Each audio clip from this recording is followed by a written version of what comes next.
Welcome to learning pathway. आज हम class 8th के एड ग्रेड बुक जो कि मोस्टली सभी को मिल गई हैं उसके वर्क को स्टार्ट करेंगे। एक्चुअली में बहुत सारे स्टूडेंट की डिमांड थी कि इस पर भी इनके आंसर्स भी बताए जाएं, है ना।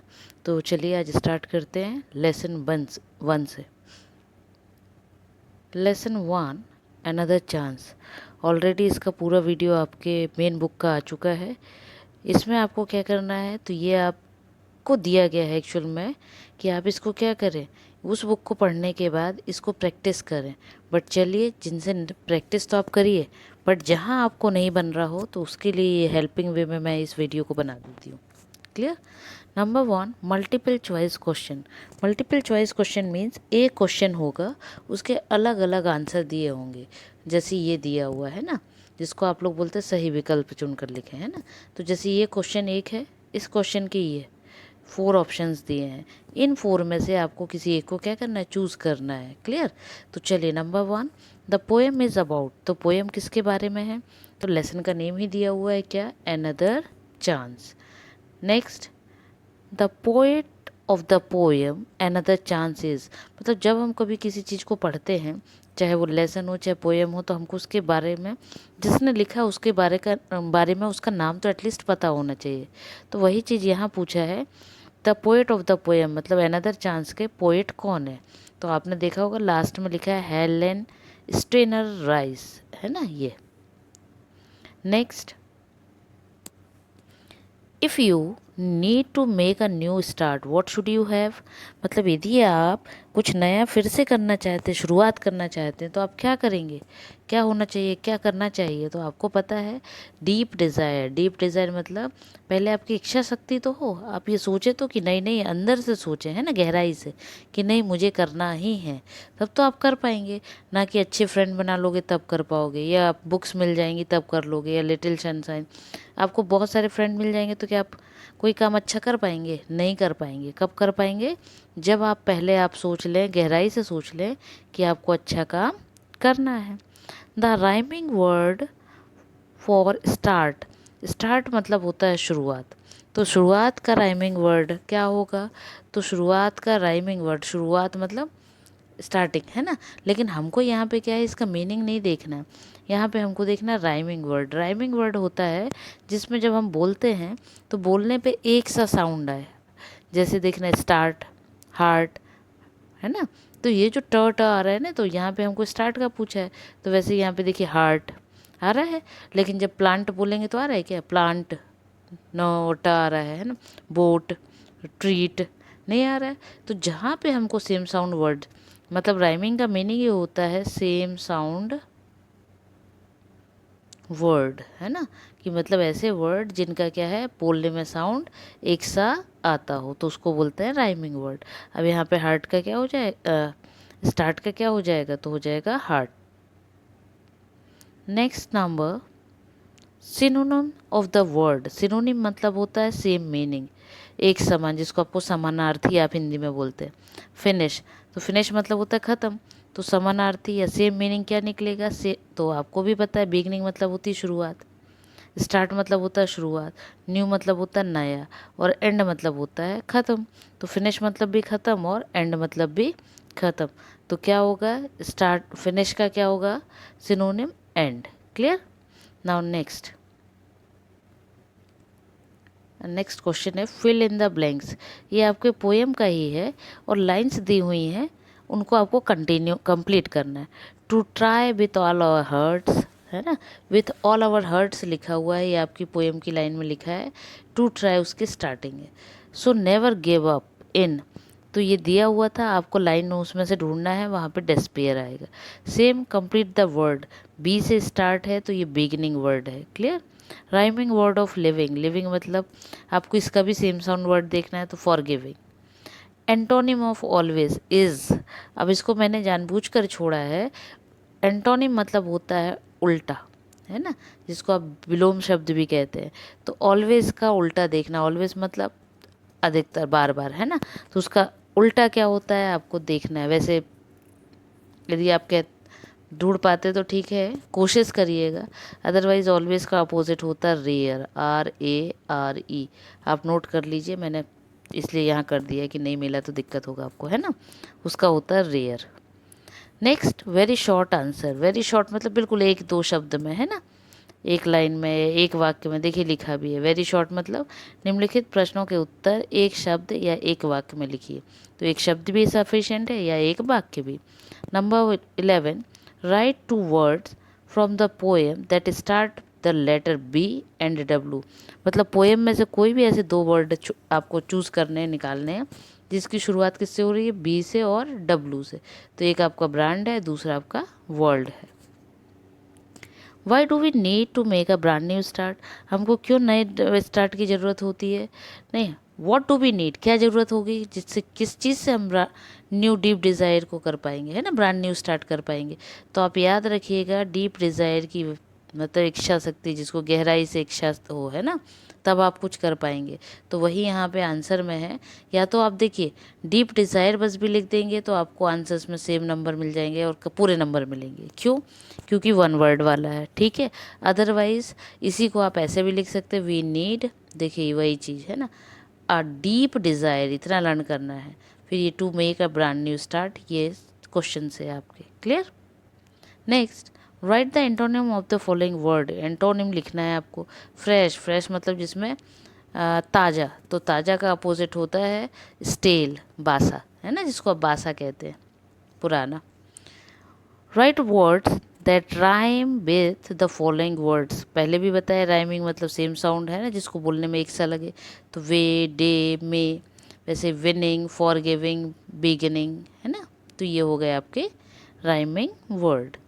नेक्स्ट नंबर पर चलते हैं, क्वेश्चन नंबर 15। राइट, पहले तो क्वेश्चन देखिए कितने में करना है। Answer the following question in 1 और 2 सेंटेंस, एक या दो, है ना, वाक्य में करने हैं। अब जैसे यहाँ पे तो उन्होंने 1 स्टेंजा ही लिखने बोला है, तो 4 लाइन्स दी है, तो 4 लाइन्स हमने क्या किया है, यहाँ पे पोएम की लिख ली है। अच्छा, एक और चीज़ आप देखिएगा, इन लाइन्स को मैंने जानबूझकर यहाँ पे लिखा हुआ है। उसका रीज़न है कि आपको इसमें बहुत ही रेयर, जैसे डिज़ायर, आपको सिर्फ एक ऐसा वर्ड है जो थोड़ा सा डिफ़िकल्ट है ना, जिसको आपको लर्न करने में ज़रूरत पड़ेगी। अदरवाइज़ देखिए सिंपल सिंपल वर्ड हैं पूरे में, है ना, जिसको इजीली आप क्या कर सकते हैं, लर्न करते, स्पेलिंग भी लर्न हो जाएगी। इसलिए मैंने ये 4 लाइन लिखी हैं, और यही 4 लाइन यदि कोशिश करिएगा आप लोग लर्न कर लें, कभी भी एग्ज़ाम में आपको आएगा तो इस पर चाहे ये 4 मार्क्स का आ जाए, चाहे ये 2 मार्क्स में आ जाए, तो आपके ये 4 मार्क्स, एक्चुअली 4 मार्क्स में ज़्यादा आता है ये क्वेश्चन, तो आपके 4 मार्क्स कहीं नहीं गए, 4 मार्क्स पे आता है जनरली, है ना। तो आपको क्या होगा, इजीली ये 4 मार्क्स मिल जाएंगे। चलिए देखते हैं next question. What should be not do in despair. हमें डेस्पेयर में क्या नहीं करना चाहिए, तो हमको क्या है, किसी भी काम को गिव अप नहीं करना चाहिए, छोड़ना नहीं चाहिए, बल्कि क्या करना है, कोशिश करना चाहिए। According to you what should we do to correct our mistake. आपको क्या लगता है कि हमें अपनी मिस्टेक सुधारने के लिए क्या करना चाहिए। सबको पता है कि आंसर है इसका, टू टेक अनदर चांस। तो क्या आ जाएगा, we should take another chance to correct our mistake. कि हमको क्या करना है, एक मौका लेना चाहिए, एक और मौका अपने आप को देना चाहिए, जिससे क्या होगा, हमारी जो मिस्टेक है उसको हम सुधार सकें। Now next question number 18। Pick out the rhyming words from the poem and write down. अब फिर से आपको राइमिंग वर्ड लिखना है, वो भी पोएम से, और उसको यहाँ पे मेंशन करना है। तो start heart, for giving living, make take, better letter. Clear. Number 19। अब लॉन्ग आंसर्स हैं। लॉन्ग आंसर्स मीन्स अभी तो आपको बड़े लिखने पड़ेंगे। अब लेटर आया है। अब लेटर क्या है, पहले क्वेश्चन समझिए। Your brother has not performed well in the last cricket match. आपके भाई ने क्या किया है, जो अभी पिछली बार जो पिछला मैच हुआ है क्रिकेट का, उसमें अच्छे से प्रदर्शन, परफॉर्म करना मतलब प्रदर्शन, अच्छे से परफॉर्मेंस नहीं दिया है, प्रदर्शन नहीं किया है। आपको क्या करना है, write a letter to motivate him to perform well in the next match. आपको अपने भाई को लेटर लिखना है, और क्या करने के लिए, उसको मोटिवेट करना है, मतलब उसका प्रोत्साहन बढ़ाना है। किस चीज़ के लिए, कि वो और भी अच्छा कर सकता है। ऐसा नहीं कि यहाँ पे अभी मिस्टेक हो गई या आज उसने गड़बड़ किया है तो हमेशा ही गड़बड़ होगा, है ना। उसको मोटिवेट करना है, प्रोत्साहित करना है। देखिए तो कैसे लिखा जाता है।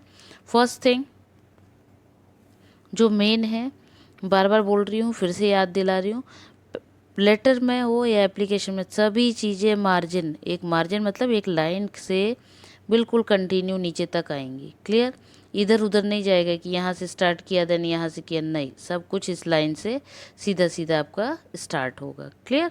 अब देखिए क्या लिखना है। पहले डियर, अपने किसी भी भाई का नाम लिख दीजिए, यदि क्वेश्चन पेपर में नाम आया तो ठीक, नहीं तो आपको लिख देना। फिर ये लाइन तो जनरली हर लेटर में आती है तो इसको लर्न कर लो। I am fine here and hope same for you, यहाँ से यहाँ तक। उसके बाद I wanted to talk about your recent cricket match, क्योंकि मैच की बात हो रही है तो आप क्या बोलोगे, मैं आप तुमसे बात करना चाहता हूँ किस बारे में, अभी जो रिसेंटली मैच हुआ उसके बारे में। I know things didn't go as you had hoped, मतलब क्या बोलना चाह रहे वो, कि जो हम सोचते हैं ज़रूरी नहीं है कि वैसा ही हो, है ना।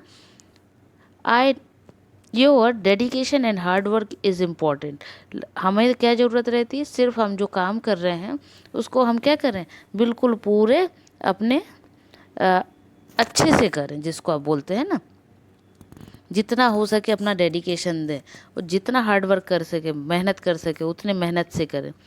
This match was just one part of your life, मतलब ये जो एक मैच था वो तो एक, देखो जीवन का एक काम है, एक काम करोगे और काम जब आप करोगे तो देखो आपसे गड़बड़ होगा ही, मिस्टेक होगी, क्योंकि जो काम ही नहीं करेगा उससे क्या गलती होगी, है ना। तो वही चीज़ यहाँ पे आपको मोटिवेट करना है कि ये तो एक तरह का क्या है, एक पार्ट है आपकी लाइफ का जिसको आपने किया। ईच गेम ऑफर्स अस लेसन, और जितने भी चीज़ें हैं, जितने भी गेम है वो हमको क्या सिखाते हैं, एक लेसन देते हैं, मतलब एक हमको पाठ सिखा के जाते, क्या, so believe in yourself as much as we believe in you, इसलिए अपने आप पे भरोसा रखो बिल्कुल उतना ही जितना कि हम लोग आप पे रखते हैं। Use next time to practise, stay positive and visualise your success, और वो क्या कह रहे हैं कि क्या करना है हमको, कि आप तुम अपने पे क्या करो, भरोसा रखो, नेक्स्ट मैच के लिए पॉजिटिव होके प्रैक्टिस करो और अपने सक्सेस पे ध्यान दो। फिर यहाँ पे योर लिख के मैंने इसलिए छोड़ दिया कि यहाँ पे आपको अपना, जैसे योर ब्रदर लिख दिया या आपने लिख दिया योर, जो आपको नेम लिखना है वो नेम मेंशन कर लोगे। क्लियर, ये आपका हो गया letter. Now number 20, look at the picture and answer the questions given below. ये आपको एक पिक्चर दी है, बहुत इजी सा पिक्चर है। देखिए इसमें क्या किया उन्होंने, ऐसे करके एक पिक्चर में कुछ सीनरी जिसको हम बोल सकते हैं, यहाँ पर देखिए हाईलाइटेड कर दिया है ना, और कुछ ट्री को हाईलाइटेड कर दिया, देन ग्रास हाईलाइटेड कर दिया। तो ये जो हमको दिख रहा है इन सब के बारे में हमको क्या करना है, इन सब के बारे में हमको क्वेश्चन के आंसर्स देना है। देखिए the picture shows us a, picture हमको क्या दिखा रहा है, तो आपको पिक्चर क्या, उसमें आपको फार्म दिखा रहा है, फार्म मीन्स होता है, फार्म मीन्स होता है फील्ड, जिसको आप कहते हैं किसान, जो जो खेत होते हैं ना उनको फार्म बोला जाता है। जंगल सबको पता है, जंगल को बोलते हैं हाउस मीन्स घर, और पॉन्ड मीन तालाब। तो आपको किसका पिक्चर दिख रहा है, तो वहाँ जंगल का दिख रहा है, तो आपको जंगल लिख देना है। Next, which animal do you see in the picture, आपको कौन सा दिख रहा है, तो उसमें जो स्पॉटेड वाला एनिमल दिख रहा है जिसपे धब्बे धब्बे दिख रहा है वो है डियर, तो आपको डियर लिख देना है। ठीक है। How many trees are there, कितनी ट्री है, तो एक है। Do you see a tiger in the picture, क्या आपको उसमें टाइगर दिख रहा है, तो नहीं दिख रहा है, तो no. Arrange the given letter to form a meaningful word, यहाँ पे ये वर्ड्स को देखिए ऐसे लिख दिया, RSASG, है ना, यहाँ पे लिखा है, इसको आपको वर्ड बनाना है, तो वर्ड क्या बन रहा है, grass. Clear, I hope clear हो गया होगा। कहीं भी डाउट है तो आप कमेंट में पूछ सकते हैं, और साथ में सिर्फ आपको अकेले नहीं पढ़ना है, अपने जितने भी फ्रेंड्स हैं उनको भी आप चैनल का शेयर करिए, उन्हें भी बोलिए सब्सक्राइब करें। तब तक के लिए बाय बाय।